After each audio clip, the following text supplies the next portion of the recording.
So, have you ever found yourself sort of caught between what your heart really, really wishes for in a relationship and, well, the hard truth? Or maybe you've struggled to set clear boundaries when your emotions are really deeply involved. Welcome to the Deep Dive. This is where we take your sources, pull out the most important bits of knowledge and insight, and basically give you a shortcut to being well-informed without all the noise. Today, we're diving into the complexities of love, limits, and self-truth. Our insights are coming straight from the August 2025 astrology provided by Tarot by High C. We're focusing specifically on those powerful energies of Venus square Saturn and Neptune. And if you want to explore this more, you can find out about High C's offerings, maybe schedule a one-on-one reading over at tarotbyhick.net.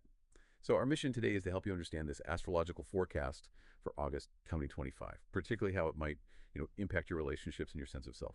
We're looking for a path to, let's say, clearer vision and stronger boundaries for all of us. Let's jump in. Okay, yeah. What's really interesting here is this core idea that wisdom, it doesn't always come from thinking, right? It often bubbles up from our deepest feelings. This period really encourages us to get that profound understanding can actually stem directly from our emotional experiences, even the uncomfortable ones. That's a powerful place to start.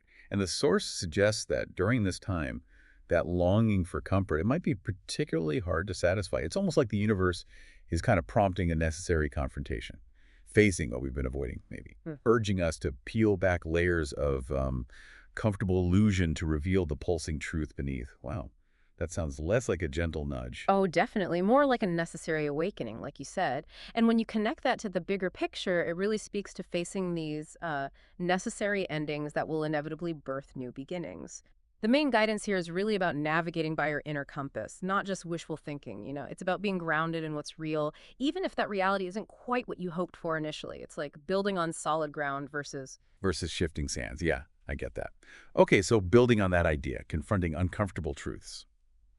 Let's zoom in on a key alignment for August. Venus square Saturn. This sounds like where things get really practical for relationships. Now, for those maybe less familiar, Venus usually rules love, relationships, values, while Saturn is about structure, discipline, hard reality. And the square in astrology is a challenging angle, right? It forces confrontation, growth. Precisely, yeah. This aspect signifies that love meets limitation head on. It's where pleasure bumps against responsibility. Think of it like this. Maybe you really want that spontaneous romance, but Saturn, the planet of responsibility, is kind of reminding you, hey, your partner needs stability too, or maybe your shared financial goals demand some restraint right now. Relationships especially are undergoing a reality check meant to give them backbone, structure, substance. It's about building something genuinely sustainable, not just floating in a vague, nice feeling. Right. I can see how that could be really challenging. The source points out a potential difficulty. The people we're connected with might simply want different things than we do. That's a tough reality to accept, isn't it? Why do you think that feels so difficult for us? Is it about losing a shared future or something else? Well, often it's facing our own projections, like the source hints at. We sort of assume we want the same things, and when that illusion shatters, it can feel like a personal rejection. Really personal. But this dynamic actually brings up a key question. How do we handle that difference? And the advice given is that asking the right questions should open possibilities for compromise. It's about seeking clarity, truly understanding, not just, assuming or backing away. Okay. And then, as if that wasn't enough complexity, we throw Venus square Neptune into the mix. This is described as needing to sacrifice some of our preferences in order to get the best outcome available. Whoa. That requires serious self-awareness. Neptune, for those curious, often linked to dreams, illusions, spirituality, but also confusion, maybe disillusionment. It absolutely does require that awareness. Venus square Neptune brings in this dreamy fog that can enchant or deceive. Think about that feeling. When you're so infatuated, you overlook massive red flags, or you project all these ideal qualities onto someone who just doesn't have them. This is where those boundaries dissolve between fantasy and reality in matters of the heart. It makes it so crucial to ask yourself, am I really seeing this person, or am I seeing my idealized version? Okay, now this is where it gets really interesting. Combining these two influences, Venus square, Saturn retrograde, and Neptune retrograde. Retrograde planets, astrologically, usually mean introspection, right? Reevaluation, turning inward. The source paints such a vivid picture, feeling stuck between a rock and a soft focus hallucination. That image alone, it really captures the feeling, doesn't it? It really does. It describes a period of intense emotional navigation. You can expect to feel more vulnerability, but also defensiveness. Hmm. Common feelings might include this deep dissatisfaction in relationships, maybe grappling with trust issues, or just feeling more isolated, more alone. It highlights that real struggle when our deep desire for connection, it just clashes with hard truths and these blurry lines. It's about wrestling with what's real versus what's just Yeah. wished for. And it really forces you to look at your own relationships, doesn't it? Like, is there an equal exchange of nurturing there? Or do you maybe tend to fall into that caregiver role Mm, and maybe don't let others see your vulnerabilities? It feels like an important time to reflect on where you might be overgiving. definitely. And beyond the emotional side, there are practical difficulties highlighted too. We might find it difficult to get things done, maybe lack the discipline required. You might feel too limited to actually act. The advice here is quite down to earth. Work with what we've got and go easy on ourselves for now. It's a good reminder that understanding these energies isn't just mental analysis. It's also about practical self-care, setting realistic expectations for what you can achieve right now. But there's a key warning about that compassion, isn't there? The source cautions that compassion can run a little too high, which could lead to becoming a doormat. Hmm? So, while being gentle with ourselves is important, maintaining healthy boundaries and take care of ourselves is absolutely vital to avoid getting totally depleted. That's the tension, exactly. It creates this internal conflict where our inner romantic might try to salvage a fantasy while our inner realist wants to shut the whole thing down. It's a powerful tug of war, Yeah. really, and it pushes us towards asking a really critical question. Am I seeing them or just projecting my unmet needs onto a good headshot? Wow. Okay. That question cuts right to the heart of it, doesn't it? Discerning real connection from just projection. And, to really help us grasp these complex energies, that feeling of being caught between harsh reality and soft focus illusion, the source includes this beautiful mythical story that perfectly captures the journey. Let's dive into the Mirror of Mirthalei. It feels like a timeless parable for navigating exactly these challenges. Right. So the story takes us to the Twilight Lands of Valithra. There's a wise seer there named Aureya.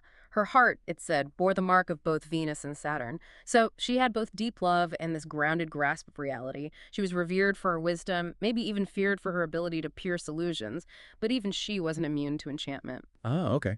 And her key tool was this Mirror of Mirthalei, an artifact forged where dream rivers meet truth cliffs. Sounds symbolic.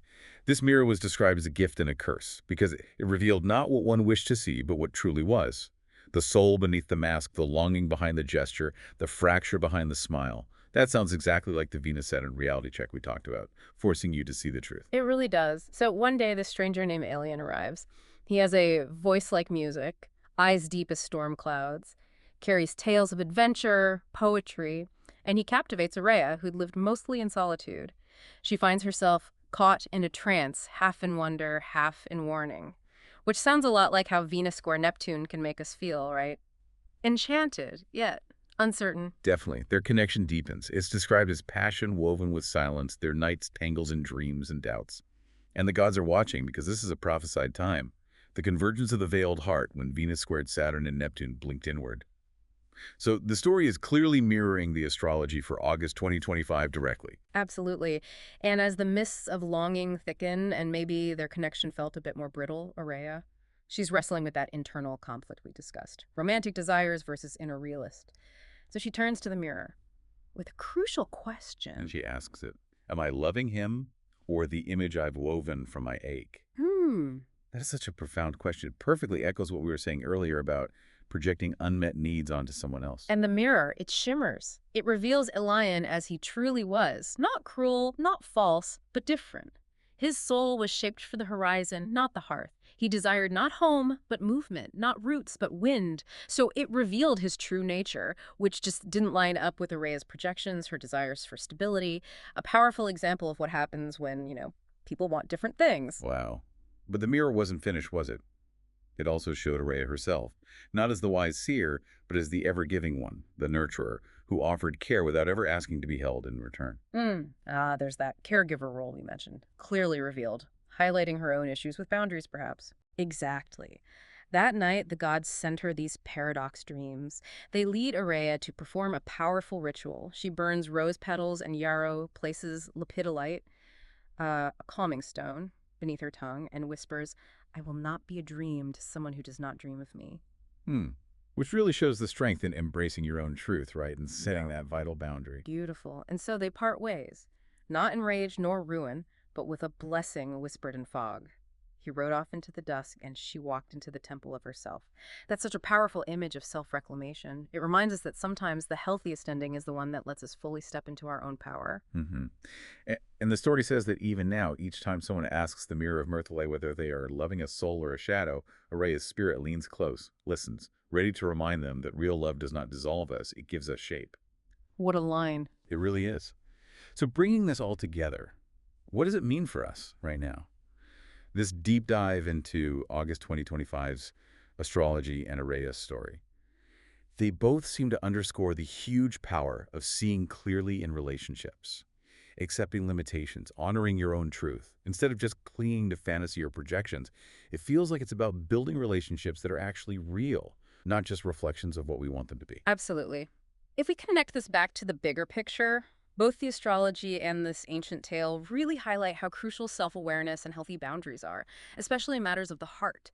It's about knowing yourself as much as you know the other person. And understanding that true intimacy, well, it often requires confronting some illusions first. Right. So here's a thought for you to maybe ponder as you move forward. How might you find your own mirror of Mirthalei? How can you truly see what is rather than just what you wish for in your most important connections? Thank you for joining us on this deep dive today. We'll be back soon with more nuggets of knowledge.